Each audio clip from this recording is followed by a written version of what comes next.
The Namibian Economy Past, Present and Future Conference was hosted by the Economic Association of Namibia on the 10th of November at the Safari Hotel. It attracted economists, politicians and foreign investors far and wide. The conference was meant to review our current tumultuous economic environment. Since the midterm budget announcement, everyone has felt the pinch. Government tightened its coffers, tenders were frozen and workers were retrenched. With little changes predicted on our medium-term forecast for economic growth, investment will be the key driver to save our economy from a plummeting currency and hyperinflation. Since then, President Geingob has been travelling the world to meet with potential investors in places like France and London. It's growing even more apparent that the nation's active facilitation of investment, or in particular foreign direct investment, will be the only way to turn our economy around. With us in studio this evening is Executive Director of the Economic Association of Namibia, Mr. Klaus Sharda. He will guide us through the saving and investment strategies of our current government, using references from the wise words spoken at the recent EAN conference.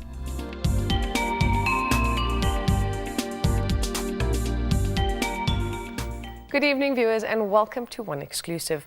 Now, tonight is an introductory episode to a very special broadcast of One Exclusive. For the next 3 weeks, we will show you highlights of the Economic Association of Namibia's conference titled The Namibian Economy Past, Present and Future. We will introduce you to speakers such as Frans Cronje from the South Africa Institute of Race Relations, Nangula Wanja from PwC Namibia, as well as our very own Minister Tom Alwendo. Now, tonight, in studio with us is Executive Director of the EAN, Mr. Klaus Sharda. Good evening, sir. Good evening. Tell us, Mr. Sharda, this conference that you had was quite successful. Why did you pick that term, Namibia's economy, past, present and future? We choose this title because we believe it's important also sometimes to pause and reflect what we have achieved so far. We often creates a sense that we are not really moving ahead and so. But if you compare the past 25, 26 years, I would say we have achieved substantial improvements. Our economy has grown substantially. We have seen also a diversification in the economy.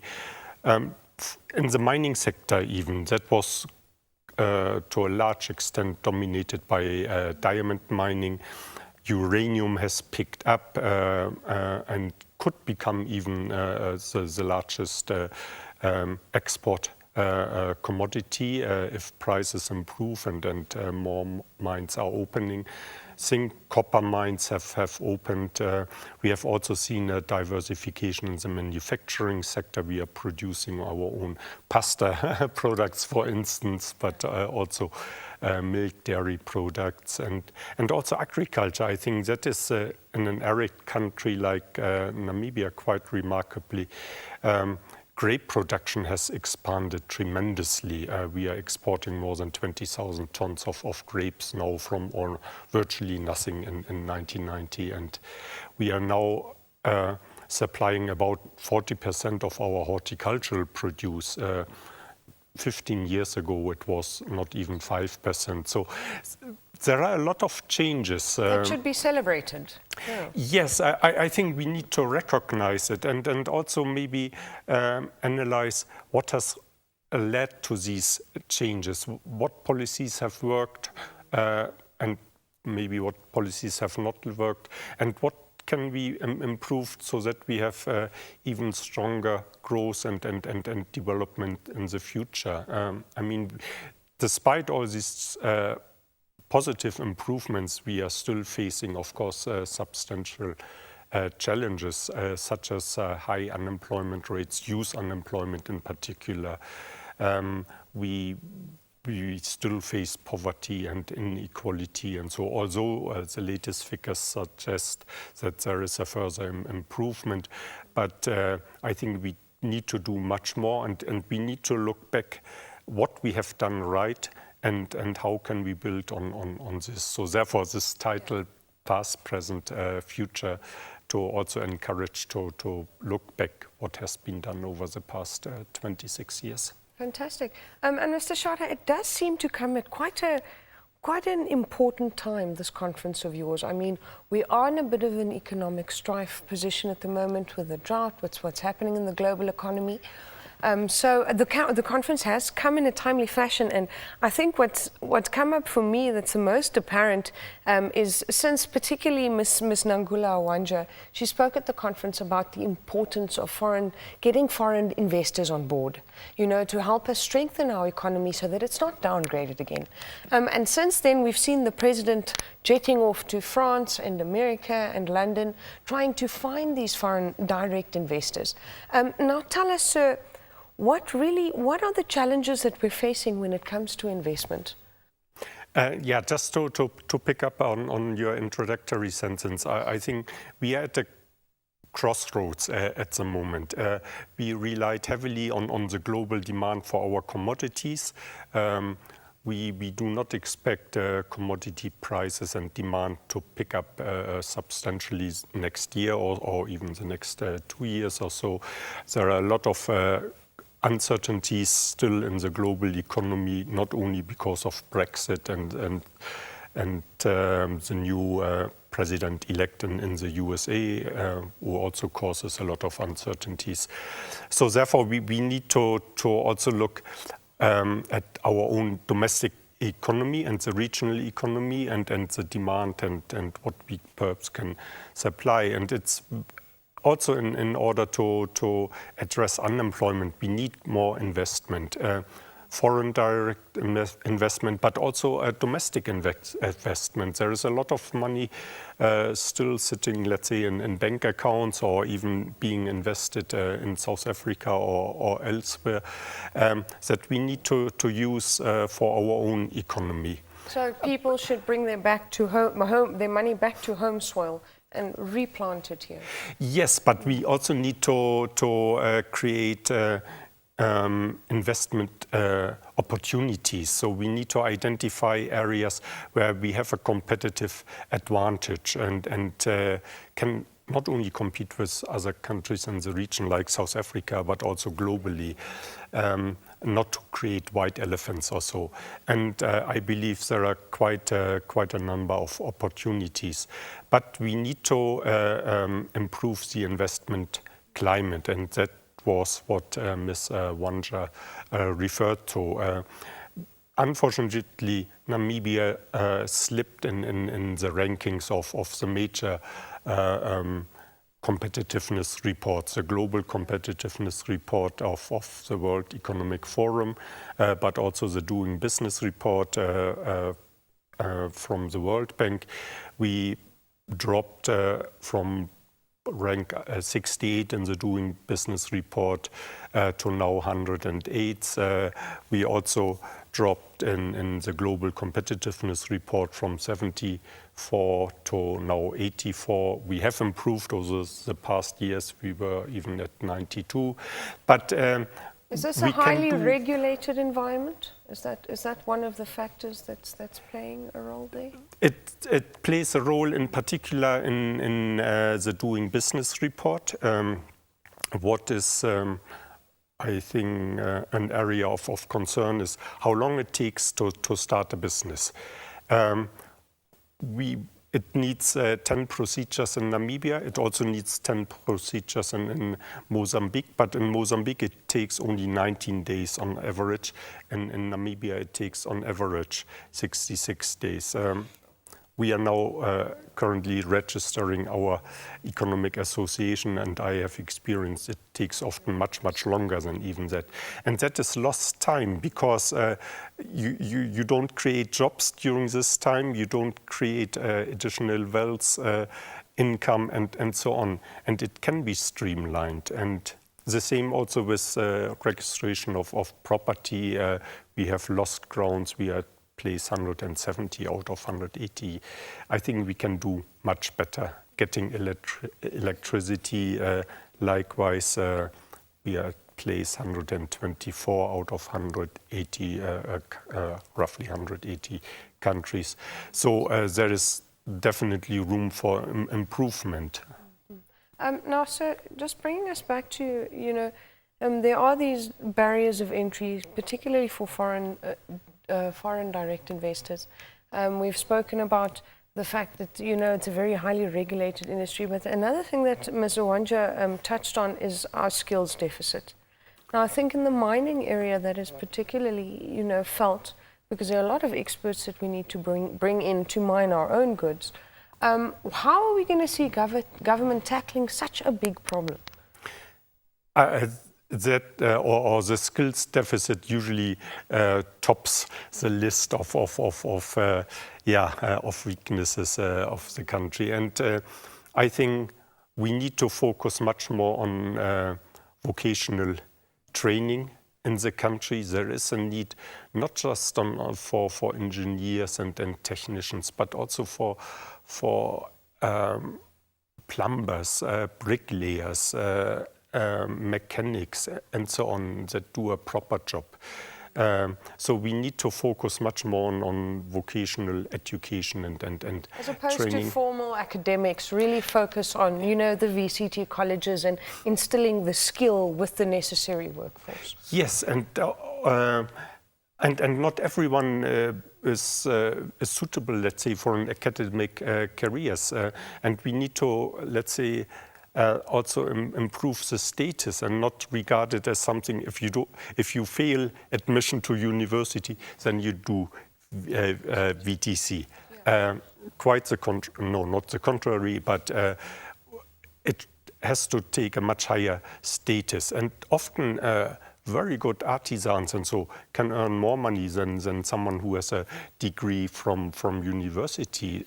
So it should carry a higher social status than it's currently the case. And that is certainly one area. We also need to certainly review our work permit policies. And so let's attract foreign experts, skilled personnel to the country. Thank you very much. Mr. Sharda, I'm going to stop you there for an ad break. Ladies and gentlemen, when we come back, we're going to talk a little bit more about the state of our economy.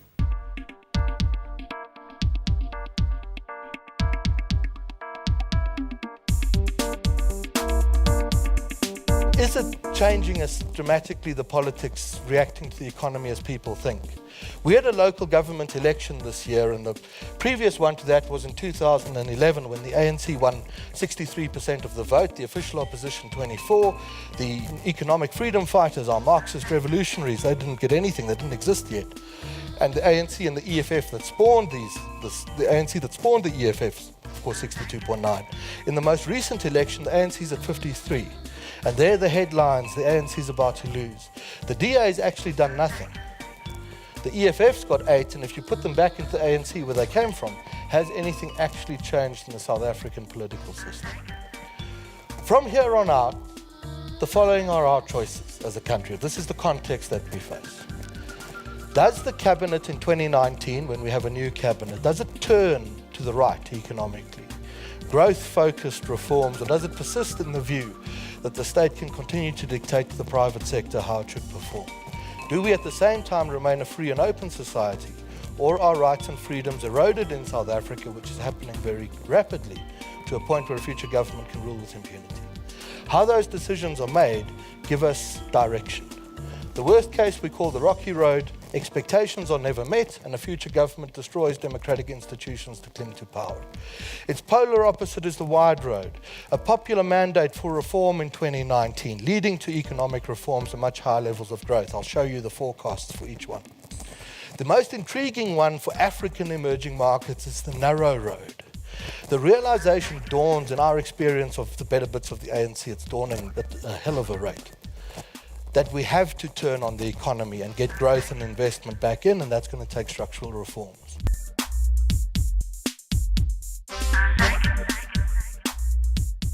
Viewers, welcome back to One Exclusive.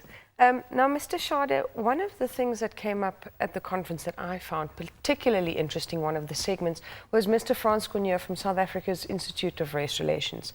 And he gave us, you also, like your conference, painted a very nice picture of how far South Africa has come politically and the strife that they've had and how it has affected their economy. Now in Namibia, we're known as a peaceful and stable nation, politically stable. But according to the international ratings agency Fitch, one of the reasons that they downgraded us from stable to negative, or our economy at least, was the fact that we are introducing policies such as NEEF. Now tell me, what is the problem with NEEF? Why would that, deter foreign direct investment? Let me come back again. I think one of the major assets of Namibia is really, as you rightly said, political stability since independence. And we have witnessed it so often, especially in Africa, that after independence, the countries turn to the wrong side. We see it currently in South Sudan again. So this is an asset that we should cherish. And also our social stability, despite this income inequality, despite poverty and unemployment, it's still socially stable. But we can't take it for granted. So therefore, we need to address these issues. And we can learn from successful or not so successful policies from other countries and see how has it worked, how has it worked, or why has it not worked, and what can we learn from these policies for Namibia. You can't always copy and paste because all countries are in different situations, have a different political, social, and so on setup. So therefore, especially the presentation by Dr. Grenier was very enlightening, what led also to the downturn. It's not just the global environment, there are domestic issues as well. And yes, coming back to NEEF, the new equitable economic empowerment framework that is certainly in a draft form, that proposes that each company, each business should have at least 25% ownership by previously disadvantaged persons, and also the representation of on the board of directors and management, and so should reflect the composition of society. I think that it's important. It should be pursued by businesses to include previously disadvantaged. However, to force businesses and all businesses, whether it's a one man, one woman, one person business, or whether it's a large international corporation, to sell at least 25% stake to previously disadvantaged, who then also have a say in running the company and might not even be, let's say, familiar with the sector, or so they just have an opportunity to get involved in some business, is certainly something that deters foreign, not only foreign, also domestic investors. So we shouldn't only focus on foreign investors. It also has an impact on domestic or regional investors. And it doesn't really improve our investment climate. It creates a lot of uncertainties, also because it is a minimum. So ideally, you should offer more, 50, 75, up to 100%. And I believe we should take a different approach.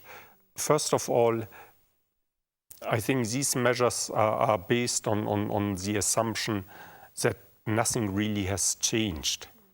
But I think a lot of businesses have already what is called black economic empowerment schemes.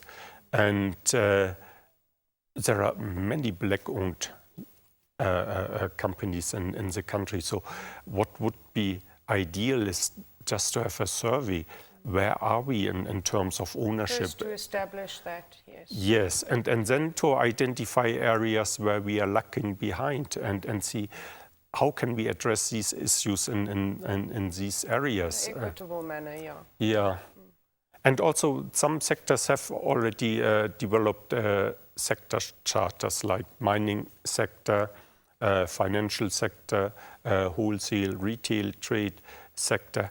Let's use these charters and see whether they are working, whether they are contributing to a change in the business environment and in the composition of businesses and so on, or whether we need other forms of interventions. And usually I would say voluntary agreements work better than coming up with to force someone into something. But I think we should also acknowledge that government, since almost a year, has been involved with the private sector in substantive consultation. Okay. So it's not happening in isolation? No. Once the draft bill was circulated, there have been many meetings across the country with specific sectors or with the broader public and so on. And these, all these comments are, I would say, are taken seriously and are being considered and will most likely lead to some changes in the draft. So it's not that this draft will be the final act. I don't expect that to be. There will be certainly changes based on the inputs received. And I think that would be also nice, you know, from media side to see something a bit more positive, to see the fact that government's reaching out, having consultations, because the picture they're painting at the moment is very bleak. Yeah, no, I must really say and commend government for the outreach and taking these things seriously, not just having one public meeting in Windhoek ticking off as a box. We had consultations, now we close. No, it works differently, and as I said, there have been many meetings across the country. Many meetings also here at various levels in Windhoek, where sectors made presentations to the leading agencies and so. And I think that is a very positive sign also for the future, that those partnerships are growing, yeah. Yes, and they are very important. And I think, especially as a country with a very small population, where almost everyone knows everyone, it's much easier for this kind of consultation, cooperation, and so between the private and public sector, and to develop a common vision of where we want to go and how we want to reach the objectives. Fantastic. Mr. Sharda, I'm going to almost stop you. There's one more question we're going to squeeze in. What does it take to become a member of the Economic Association of Namibia? You should have an interest in economics. So very simple. Right. We don't expect everyone to have a PhD or even a degree in economics, but people should be interested in economics. And it's very easy. You can go to our website, and there is a page for membership. You just fill in a few sections there. It's a matter of not even 5 minutes. And then submit your application, and then we have a membership fee, but I believe it's affordable, then you are a member of the EAN, and it has several advantages. You receive automatic email notification, for instance, for any updates on our website, for any new events. Also member-only events and so on. So you are up to date with what is happening. Brilliant. And it really looks like you are strengthening these partnerships that we need to keep this country afloat. So thank you. Thank you. Viewers, that's all from us this evening. We would love to hear your comments. SMS them to 555. SMS is charged at $1 Namibian. And don't forget, for the next 3 weeks, you can watch the highlights of the EAN conference only on One Exclusive. Good night.